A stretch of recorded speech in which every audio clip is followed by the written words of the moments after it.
Good morning students. आज का हमारा नेक्स्ट टॉपिक है वेरिएंस एनालिसिस।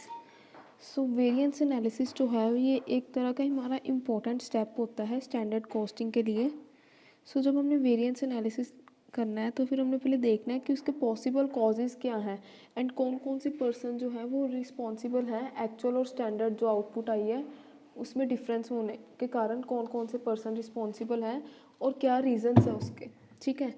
अगर हम यहाँ पे बात करें analysis of variance will help us in locating the cause and person responsible for particular type of variance. ठीक है। जैसे कि हमें टाइप्स ऑफ वेरिएंस बताए हुए हैं, उसके पॉसिबल कॉजेज और पर्सन रिस्पॉन्सिबल की लिस्ट हमें दी हुई है। अगर हम बात करें मटेरियल प्राइस वेरिएंस, यानी कि मटेरियल के प्राइस का अगर डिफरेंस आ जाए, जैसे सपोज करो हमने जितनी रॉ मटेरियल जितना यूज़ करना था हमने उससे ज़्यादा हमारा लग रहा है, ठीक है, या हमारा प्राइस जो है वो इंक्रीज़ हो रहा है, उसके उसका रीज़न क्या है और कौन सा पर्सन जो है वो रिस्पॉन्सिबल है। मटेरियल प्राइस वेरिएंस की बात करें तो इसके पॉसिबल कॉजेज़ क्या हो सकते हैं। चेंज इन मार्केट प्राइस, जैसे कि मार्केट में अगर प्राइस चेंज हो गया रॉ मटेरियल का या, ठीक है, देन ऑब्वियसली हमारी जो गुड्स होंगी या प्रोडक्ट्स होंगे जो बनेंगे वो उनका भी प्राइस बढ़ जाएगा। ठीक है। नेक्स्ट है इनएफिशिएंट बाइंग, हमने मतलब कि एफिशिएंसी से प्रॉपर अच्छे तरीके से हमने बाइंग वगैरह नहीं किया, बाइंग डिसीजन जो है हमने अच्छे से नहीं लिए। ये भी रीज़न हो सकता है मटेरियल प्राइस वेरिएंस का। नेक्स्ट है एमरजेंसी परचेज, जैसे सपोज करो हम मैन्युफैक्चरिंग कर रहे थे, हमें एमरजेंसी में मटेरियल की ज़रूरत पड़ गई, हमारे मतलब एकदम ही मटेरियल जो है वो शॉर्टेज हो गया, तो हमें एमरजेंसी में चाहिए मटेरियल हो, तो फिर इस केस में क्या होगा, प्राइस वेरिएंस आने के चांसेस हैं।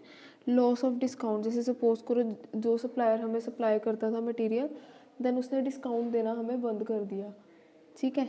नेक्स्ट है non availability of standard quantity, जो हमारा स्टैंडर्ड था एक क्वांटिटी का वो अवेलेबल नहीं है। ठीक है, ये कॉजेज हो सकते हैं मटेरियल प्राइस वेरिएंस के। ठीक है। अगर पर्सन रिस्पॉन्सिबल की बात करें तो परचेज ऑफिसर हो सकता है इनएफिशिएंट बाइंग के केस में रिस्पॉन्सिबल, एमरजेंसी परचेज के केस में प्रोडक्शन और सेल्स मैनेजर हो सकता है रिस्पॉन्सिबल, लॉस ऑफ डिस्काउंट के केस में अकाउंट्स ऑफिसर हो सकता है, और non availability of standard quantity में अनकंट्रोलेबल है। ठीक है, इसका हम कुछ नहीं कर सकते। नेक्स्ट है material usage variance. Material usage variance में क्या है, एक्सेसिव वेस्टेज, अगर हम वेस्टेज हद से ज़्यादा करें तो इसके लिए रिस्पॉन्सिबल कौन होगा, फोरमैन। नेक्स्ट है केयरलेस हैंडलिंग, अगर हम हैंडल नहीं प्रॉपर कर पा रहे मटेरियल को तो इसके लिए रिस्पॉन्सिबल कौन होगा, स्टोर कीपर। उससे नेक्स्ट है पुअर क्वालिटी ऑफ मटेरियल, अगर हम हमारा मटेरियल ही पुअर क्वालिटी का हुआ देन कौन रिस्पॉन्सिबल होगा, परचेज ऑफिसर रिस्पॉन्सिबल होगा। नेक्स्ट है रॉन्ग स्पेसिफिकेशन, रॉन्ग स्पेसिफाई हमने किया मटेरियल को देन उस केस में प्लानिंग इंजीनियर जो है वो रिस्पॉन्सिबल होगा।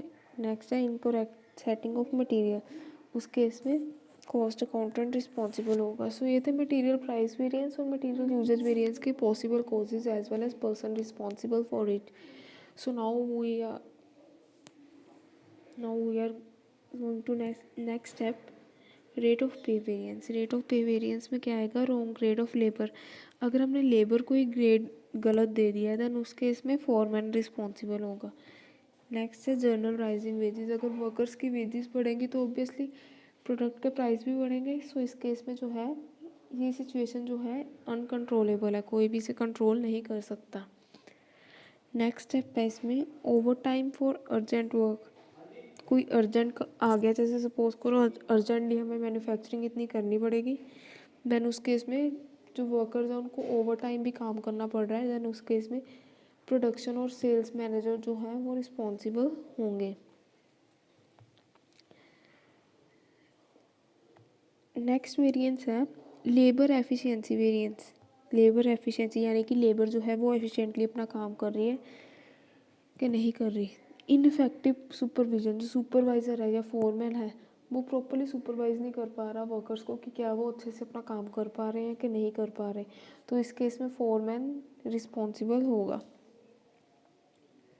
सेकेंड है इसमें पुअर क्वालिटी ऑफ मटेरियल, अगर क्वालिटी ही मटेरियल की पुअर है देन इस केस में जो है परचेज ऑफिसर की रिस्पॉन्सिबिलिटी बनती है कि वो रीज़न दे, वो अकाउंटेबल होगा या वो रिस्पॉन्सिबल होगा रीज़न देने में कि क्यों क्वालिटी रॉ मटेरियल की पुअर है, क्या उसने सस्ता मटेरियल ख़रीदा है या पीछे से ही जहाँ से हम खरीदते थे वहाँ से ही ऐसा आ रहा है।